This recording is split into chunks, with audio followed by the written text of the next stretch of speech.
Welcome to the deep dive. Okay, today we're taking on a mission. It's a journey into classic anime aesthetics, yes, but also kind of into the weeds of, well, old TV infrastructure. Yeah, it's a fascinating mix. We're looking at Kimagure Orange Road Core for short, and specifically how this unforgettable character design had to navigate a really messy, very localized path to reach, its audience.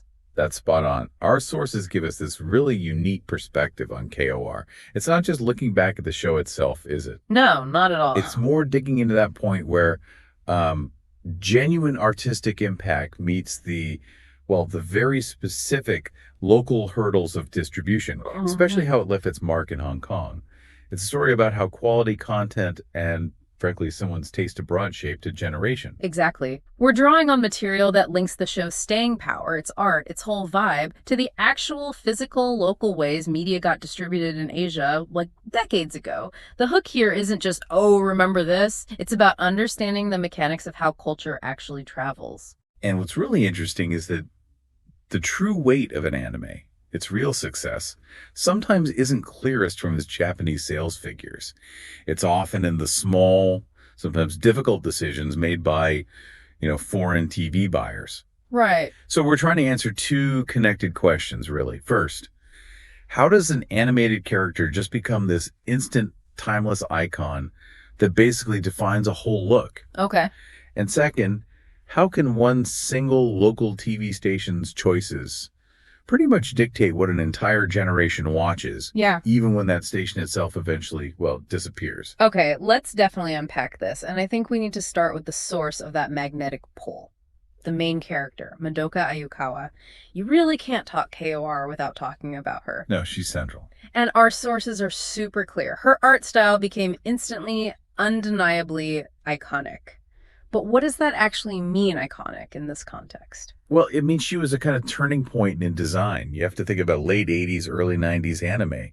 Madoka was a shift, a move away from maybe simpler, earlier character types. Her design, which was by Akemi Takada, it had this sophisticated blend, high school innocence mixed with a real sense of worldliness. That duality feels important, doesn't it? She looked like she had a life outside the classroom, maybe more than other anime characters back then. Exactly. Her look was really detailed, quite elegant, and you could see influences from contemporary Japanese fashion. She wasn't just the cute friend or, the simple love interest.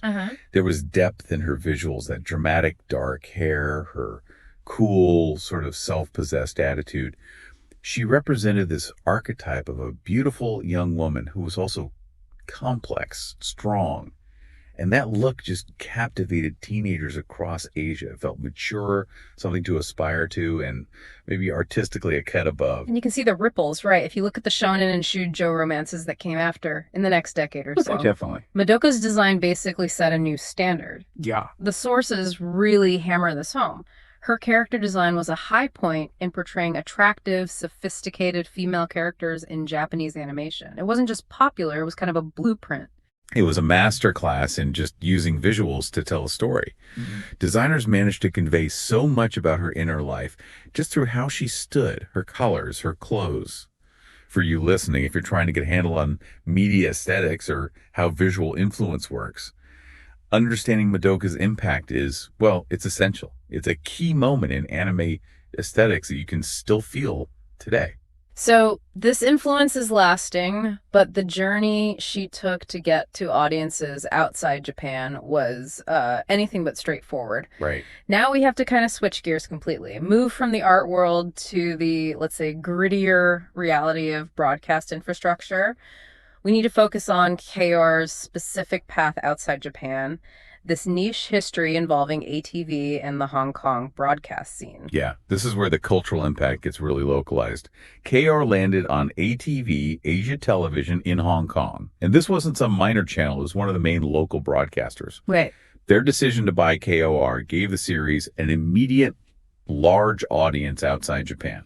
It became a real touchstone for a generation of viewers there because of ATV. And ATV itself is such a key part of this story because its own story is kind of tragic, isn't it? It really is. ATV was this cornerstone of Hong Kong TV, known for picking up high-quality international shows, especially anime for local viewers. But then, due to really serious ongoing licensing and money problems, the station just stopped its regular free-to-air broadcasting. That was about a decade ago. And that context, that decay, is so Yeah. important. Think about the effect. This channel, which had, genuinely excellent taste in picking shows, championing series like KOR, eventually lost its main platform. Yeah. It's a powerful story about how a show's legacy can kind of outlive the way it was first delivered. ATV has since moved to online platforms, sure, but its original role as a broadcast powerhouse, the place Hong Kongers first met Madoka Ayukawa, that's over. It's fascinating, though, because the quality of what they chose to air is now part of the channel's memory, almost making up for its eventual, failure. They had the insight to grab KOR and other memorable series. It really highlights how local curation, like a person deciding, this is high quality, let's promote it, is often the key factor in whether something succeeds internationally. And that really speaks to the power of broadcast TV back then. Without ATV making that specific, probably expensive decision to get the rights, that whole generation in Hong Kong just wouldn't have had Madoka Ayukawa shaping their viewing experience in the same shared, culturally significant way. The broadcaster was the crucial gatekeeper, the tastemaker. Okay, so we've got the iconic character and the specific kind of shifting historical context of how it first aired. But now let's pivot to maybe the biggest drawback of that old distribution model. The gap in the story. Right. If you were a viewer in Hong Kong watching KOR on ATV back in the day, your understanding of the whole KOR universe was almost certainly incomplete. This really throws a spotlight on the challenge of getting content across borders, especially before streaming made things easier. The main TV series does one big licensing deal, usually syndicated, but the OVAs, the original video animations, and the movies, those are totally separate things, commercially speaking. They often weren't included in that initial TV broadcast deal. That difference is huge. So the main TV show was easy enough to get. It hooked the audience, set the visual style, established the characters' core relationships. But the extra bits, the expansions, the official endings, the side stories, those were just missing for the average viewer. Precisely.